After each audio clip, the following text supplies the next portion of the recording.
রাজধানী ঢাকাসহ সারা দেশে তীব্র গরম অনুভূতি হচ্ছে। ভোর থেকেই ব্যবসা গরমে অস্বস্তি বাড়ছে, আর দিনের বেলায় তাপমাত্রা আরও বেশি অনুভূতি হচ্ছে। আবহাওয়া অফিস বলছে এই গরমে আগামী দিনগুলোতে আরও বাড়তে পারে, তাই সবাইকে সতর্ক থাকার পরামর্শ দেওয়া হচ্ছে। হঠাৎ করে বাড়েনি, গত আমরা 10 বছর ধরে দেখতেছি গরম বাড়তেছে। এখন মানে এতটাই বেশি যে নতুন করে বলার কিছু নাই, সবাই মোটামুটি বুঝতে পারতেছে।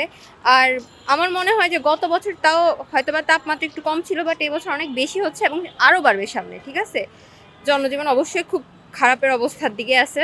এটাই আর কি বলা, সবাই বুঝতেছে অ্যাকচুয়ালি যে কি খারাপ অবস্থা হতেছে। আমাদের কিন্তু এরকম গরম আগে ছিল না, এত তাড়াতাড়ি গরম পড়তোও না। তো সেই তুলনায় কিন্তু গরম খুবই, সামনে যে কী হবে সেটা বলা খুবই মুশকিল। তবে মানুষের তো ভোগান্তি আছেই, মানে আমরা যে ক্লাস করি বা যারা স্কুল কলেজে পড়ি, ইউনিভার্সিটিতে পড়ি বা যারা অফিসে যাই, তাদের তো ভোগান্তির শেষ হয় না। আর তার উপর তো এখন লোডশেডিংয়ের আরেকটা মেন কারণ হয়ে দাঁড়াইছে। তাও দেখা যাক সামনে কি হতে পারে। রোদনকে তো কষ্টই হই, কারণ পরীক্ষা চালাই তো গরম থেকে কি সামনে একটু হয়ে দিয়ে খেপ যতক্ষণ না বাড়ি তখন সামনে ইয়ে করি, ঠান্ডা পানি খাই, তো রেস্ট নিয়ে আবার ইয়ে করি আর কি। মানে আমরা তো কাজ করতে আমাকে ফেট আছে না, আমরা তো কাজ না করলে আবার খাবো কি, ওইভাবে তো কাজ ইয়ে করি না। এই যে মনে করেন বাড়ানো মাঝে এখানে বসমু, ওই একটু ইয়ে করলে আবার মনে করেন আবার একটা খেপ নিয়ে যাবো। আপনারা সামনেই দেখতে পাচ্ছেন যে ঘেমে অবস্থা খারাপ।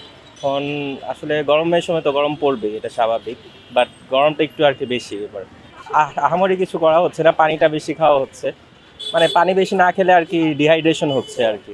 আপাতত বাইরে কম বের হওয়াটাই সব থেকে ভালো। রোদে চলা যাবে না, রোদে চলেও ছাতা ইউজ করতে হবে অবভিয়াসলি।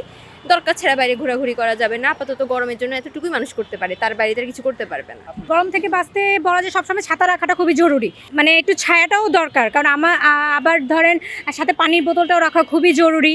হ্যাঁ, আবার হচ্ছে গিয়ে যেহেতু গরম, অনেকে খুব তাড়াতাড়ি দুর্বল হয়ে যায়, তো সেই সাথে আমি মনে করি যে স্যালাইনটাও রাখা খুবই জরুরি। যে কোনো ধরনের শ্রমজীবী মানুষটা অনেক বেশি ঝুঁকিতে আছে, যেমন যারা রিক্সা চালাচ্ছে, যারা হচ্ছে মানে শ্রমিক, তারা অনেক বেশি ঝুঁকিতে আছে।